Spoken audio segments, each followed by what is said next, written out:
Pierre a annoncé la mauvaise nouvelle à sa femme en baissant la tête. Anna, j'ai été licencié de mon travail. La crise n'a pas contourné leur entreprise, et près de la moitié des employés ont été licenciés.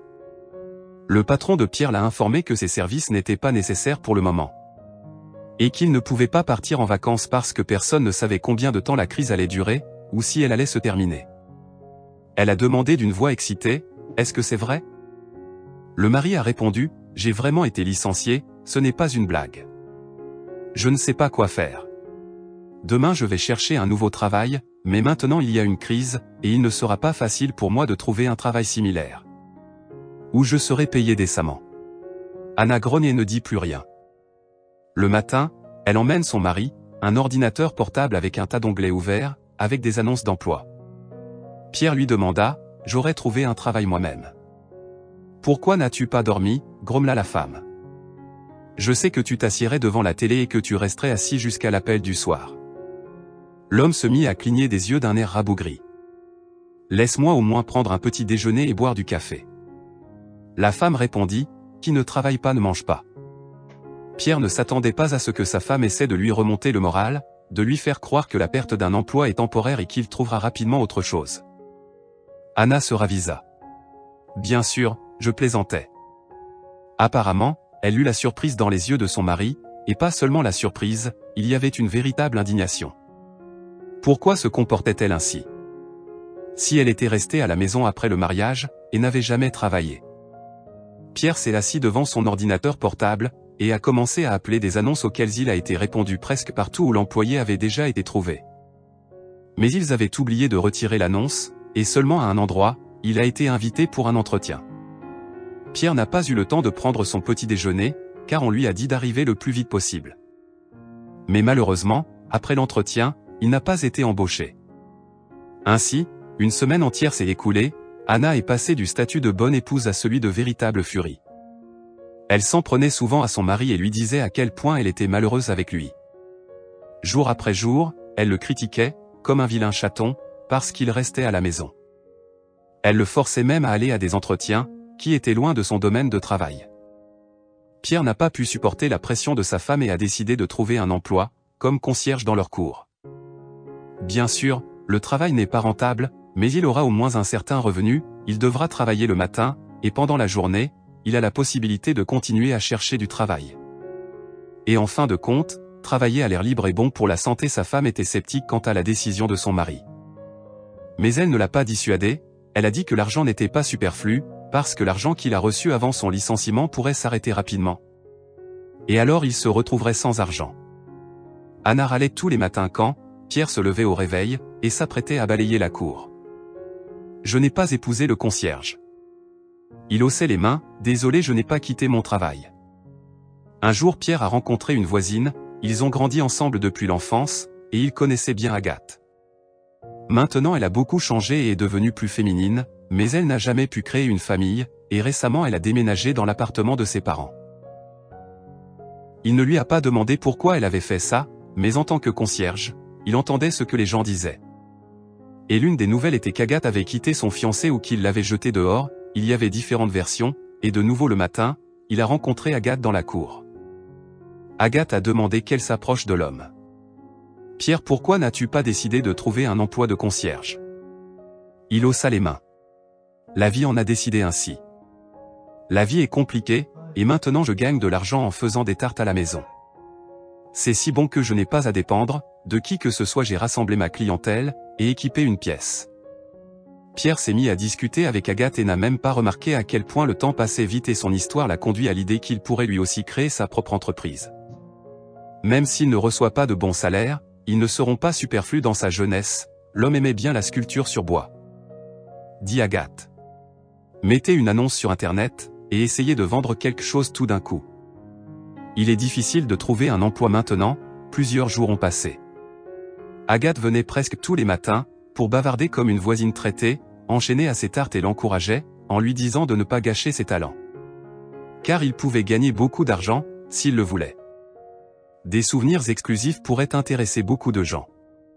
Maintenant la crise, mais les riches ont toujours de l'argent, et ils ont leur propre manie, l'essentiel est de présenter l'idée, correctement c'est tout. Et une fois, Agathe a proposé à Pierre un travail à temps partiel. On me demande de plus en plus de faire du courrier, de la livraison, tu as une voiture, et tu es souvent à la maison. Est-ce que tu veux livrer mes commandes à des clients de temps en temps, je paierai ce que tu dis. Bien sûr, nous ne prendrons pas beaucoup d'argent d'une commande, mais il y en a 10, par jour, peut-être que tu gagneras une bonne quantité. L'homme a accepté immédiatement, mais jusqu'au moment où il trouve un emploi. Lorsque l'homme est rentré chez lui, il voulait, pour partager la bonne nouvelle avec sa femme, qu'il avait trouvé un emploi à temps partiel, mais elle l'a rencontré avec un regard froid. Elle s'est mise en colère. Tous les jours, vous discutez avec une voisine anormale. Tu as pensé à chercher du travail, tu sais que je regarde les annonces, et que je vais à des entretiens tous les jours, je n'ai encore rien trouvé. Alors tu cherches mal et arrête de lui parler sinon bientôt tous les voisins vont commencer à nous montrer du doigt, et nous considérer comme des foutus, m'embarrasse devant les voisins. Pierre était très surpris, d'abord c'étaient ses voisins parce qu'il vivait dans cet appartement depuis sa naissance et Anna n'a emménagé ici qu'après le mariage. Et ensuite seule Anna considérait Agathe comme folle et tous les autres communiquaient bien avec la femme. Pierre est entré dans la chambre en décidant de ne pas parler du travail à temps partiel. Ce jour-là, il décida de ne pas chercher de travail, mais de chercher des produits en bois, que d'autres sculpteurs de mots vendaient. Il pourrait essayer de commencer par quelque chose, puis d'inventer quelque chose de nouveau, d'inhabituel, pour qu'il lui achète plus vite. La femme grogna. C'est comme ça qu'il cherche un travail, puis elle s'allongea dans le lit, un livre dans les mains et ronchonna longtemps. La nuit, Pierre se demanda, allongé à côté de sa femme dans le lit, pourquoi il avait choisi Anna, pourquoi il avait choisi de l'épouser, elle n'était pas comme ça avant. Ou bien se comportait-elle différemment, parce qu'il était moins souvent à la maison, et qu'il rapportait beaucoup d'argent chaque mois. Cependant, il décida que si sa femme lui reprochait encore de ne pas chercher de travail, il lui dirait qu'elle aussi pourrait trouver du travail. Le jour suivant a été passé à voyager, il y avait une forte demande de livraison par coursier, et l'homme a gagné plus d'argent qu'il ne s'y attendait. Bien sûr, ce n'est même pas assez pour la moitié d'un voyage au magasin, en raison de la demande de sa femme, mais c'est toujours de l'argent. Anna était déjà endormie quand il est revenu, il n'y a donc pas eu de crise de colère. La femme s'est un peu calmée pendant la semaine où Pierre a aidé Agathe à livrer des pâtisseries parce que l'homme lui donnait tout l'argent. Mais quand la voisine a eu un jour de congé et que l'homme s'est assis pour travailler le bois, Anna a de nouveau couru dans son bureau. Pierre s'est effondré, et a dit s'il vous plaît ne parlez pas mal des gens que vous ne connaissez pas du tout. Agathe est une femme normale, et toi avec tes manières royales l'épouse était indignée. Comment oses-tu me dire ça à moi, tu es assise à la maison depuis presque un mois, Jane était indignée, incapable de garder tout en elle. Je travaille bien que je sois assise à la maison, et tu n'as pas gagné un centime pour notre vie ensemble. Il était fatigué de se faire essuyer les pieds, sur lui la femme devrait le soutenir, pas lui faire des reproches. C'est ainsi que tu ne peux pas gagner de l'argent toi-même, maintenant tu veux que je gagne de l'argent, dans notre droit de famille et tu la protèges.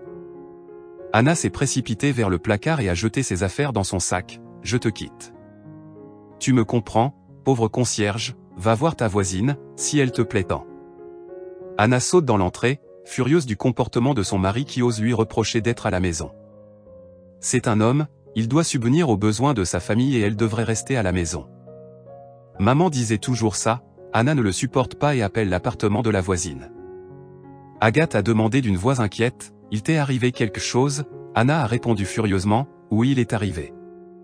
Tu as aimé mon mari, tu as décidé de le caresser et de le plaindre, alors occupe-toi de lui, puis je te le donne, je n'ai pas besoin de ce concierge pathétique. Agathe est restée là, incapable de comprendre quoi que ce soit, tandis qu'Anna se dépêchait de descendre l'escalier. Plusieurs mois ont passé, Anna ne pouvait plus vivre avec sa mère, parce qu'elle disait constamment que sa fille devait chercher un emploi, après tout, elle n'aurait pas assez de sa pension. Anna se souvient du calme et de la joie avec lesquels elle avait vécu à côté de son mari, dont elle s'est empressée de divorcer dès le premier mois après son départ, et elle décide de le rejoindre. Anna est arrivée à la maison où elle avait vécu quelques mois auparavant, a déverrouillé l'interphone avec sa clé et est montée à l'étage où le mari a changé la serrure de l'appartement. Ce que la femme n'a pas compris immédiatement. Pierre lui demande. Anna bonjour. Pourquoi es-tu venue ici? Bonjour, je voulais savoir comment tu allais. As-tu trouvé un travail? Je vais bien, j'ai repris mon ancien travail, la crise est terminée et comment vas-tu? Pierre n'était pas pressé de laisser entrer Anna dans l'appartement et elle n'aimait pas ça. Elle commençait déjà à regarder par-dessus son épaule et à penser à la façon dont elle pourrait l'amener à l'inviter. Dans Tu m'as manqué. Une voix de femme se fit entendre de l'appartement. Pierre qui est là, elle a vu Agathe, et a pâli de colère. Qu'est-ce qu'elle faisait là? Et puis elle s'est souvenue qu'elle-même, et dans un accès de rage a donné son mari à la voisine. Elle est ma femme et je ne te laisserai pas l'insulter, elle, tu me comprends, va-t'en, la mangeoire gratuite est fermée pour toi à jamais. Pierre lui claque la porte au nez, et Anna fond en larmes en réalisant qu'elle a raté son bonheur, non pas l'homme mais l'argent qu'il lui procurait. Agathe regarde Pierre avec surprise. Elle lui demande pourquoi il est mort. Une femme, je pensais que nous étions justes, pourquoi pas? Personne ne m'a jamais soutenu autant que toi et je ne l'ai réalisé que récemment. Je t'ai beaucoup aimé pendant longtemps, mais si tu as quelqu'un. Agathe a répondu, oui.